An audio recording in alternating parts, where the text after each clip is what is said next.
Kung masasarap na ulam ang hanap mo, dito ka na po sa kanderyaan ni Aling Betchang. Ito po ay matatagpuan sa Instruction Street, Retiro. So guys, nandito na po ako sa mismong tindahan po ng aking tita. Anong luto po yung mga niluto nyo ngayon, tita?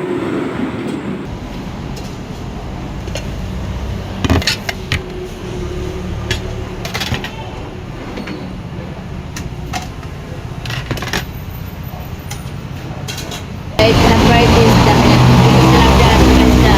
May kahit pinabongan. Pusong ginataan na puso ng sabi niya.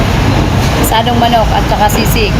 Merong pritong isda, binagoongang baboy, gatang puso, asadong manok, sisig, sinigang baboy, at meron din pong minodo. Yan.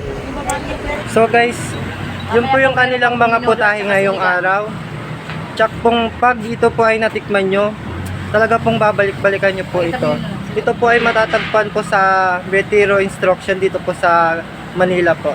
At ito nga po pala din yung tagaluto po nila na si Chang Duray po. Hello! So sa mga nais pong kumain po, dito na lang po kayo. Dito po sa Instruction, dito po sa Retiro Street. Thank you po.